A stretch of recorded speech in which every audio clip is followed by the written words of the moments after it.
Alors aujourd'hui, on part pour un petit voyage. Un voyage qui va nous emmener de la simple curiosité jusqu'à la connaissance, la vraie, celle qui est structurée et fiable. On va regarder de plus près ce processus qui transforme nos questions en véritables réponses. Et tout part de cette question finalement. Comment est-ce qu'une simple curiosité, un pourquoi qu'on se pose un jour, peut se transformer en une compréhension profonde et argumentée du monde qui nous entoure? Eh bien ce processus, c'est ça, l'essence même de la recherche. Allez, on y va, parce que pour vraiment comprendre la méthode, il faut d'abord saisir l'esprit qui se cache derrière. La recherche telle qu'on la connaît aujourd'hui est en fait le fruit d'une immense révolution dans la pensée humaine. Tout bascule à partir du XVIe siècle. Là, une ambition complètement nouvelle émerge. Et si on essayait de comprendre le monde non plus à travers les dogmes ou la tradition, mais par la raison? C'est ça la naissance de la science moderne. L'idée, elle est simple, mais révolutionnaire. On arrête de partir de grands concepts abstraits et on fait l'inverse. On part de l'observation concrète pour essayer d'en déduire des lois plus générales. Et cette phrase de Descartes, elle résume absolument tout.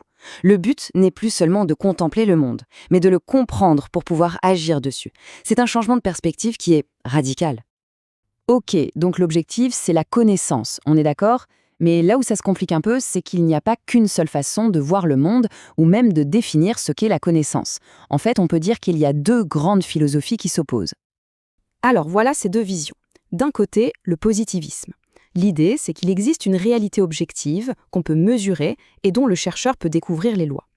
De l'autre côté, on a le constructivisme. Là, on part du principe que la réalité est avant tout une construction sociale. Le but n'est plus de découvrir des lois, mais de comprendre le sens que les gens donnent à leurs actions. Et là, c'est le point super important. Tout ça, ce n'est pas juste de la philo abstraite, pas du tout. Ces deux manières de voir le monde vont avoir des conséquences très très concrètes sur la façon dont on mène une recherche, et ça va donner des approches radicalement différentes sur le terrain. Et voilà comment ça se traduit en pratique. Le positivisme, qui cherche des lois objectives, mène logiquement à une approche quantitative. On utilise des chiffres, des statistiques, on mesure. Le constructivisme, qui cherche à comprendre le sens, mène lui à une approche qualitative.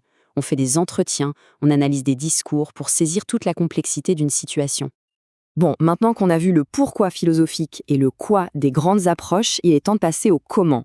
Parce que qu'on soit quanti ou quali, une recherche, ça ne se fait pas au hasard. Il y a un processus, une sorte de feuille de route bien structurée à suivre. Et cette feuille de route, en gros, elle se divise en trois grandes étapes logiques. D'abord, la conception, où l'on construit son projet. Ensuite, la phase méthodologique, où l'on va sur le terrain collecter les informations. Et enfin, l'analyse, où l'on traite toutes ces données pour produire de la connaissance. Et à la base de tout, il y a ça, le problème de recherche. C'est l'étincelle qui met le feu aux poudres. Un problème de recherche, au fond, c'est juste un écart qu'on remarque entre ce qu'on sait déjà et ce qu'on devrait savoir. C'est en identifiant ce manque que toute la machine se met en route. Alors, zoomons un peu sur cette deuxième étape, la méthodologie, et plus précisément sur la collecte des données. C'est un moment absolument crucial où il va falloir choisir les bons outils pour aller chercher les preuves qui permettront de répondre à la question de départ. Et des outils, il y en a toute une panoplie. On peut faire de l'observation directe, une enquête avec un questionnaire pour toucher beaucoup de monde, des entretiens pour creuser un sujet en profondeur, ou encore analyser les documents qui existent déjà. Évidemment, le choix de l'outil dépend à 100% de la question posée. Là, on touche à un concept clé, surtout en quantitative, l'inférence statistique. L'idée est simple, on ne peut pas interroger toute une population. Alors, on va prendre un groupe plus petit, un échantillon représentatif. Et en étudiant ce petit groupe, on va pouvoir inférer, c'est-à-dire déduire avec une certaine marge d'erreur, ce que pense la population entière. C'est un outil d'une puissance incroyable. On arrive presque au bout de notre exploration, et c'est le moment d'apporter une nuance très importante. Il faut se sortir de la tête l'idée qu'il y aurait une seule bonne méthode. C'est un mythe complet. La vraie clé, c'est la flexibilité et l'adaptation. Et cette phrase du philosophe Gaston Bachelard, elle dit tout.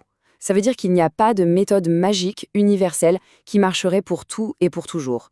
Une méthode, elle est pertinente dans un certain contexte, pour un problème précis.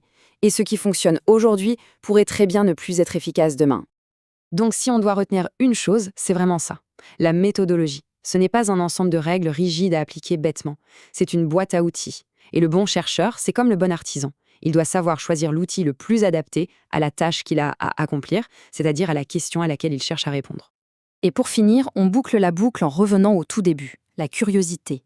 Parce qu'au fond, la fin d'une recherche n'est bien souvent que le point de départ d'une nouvelle.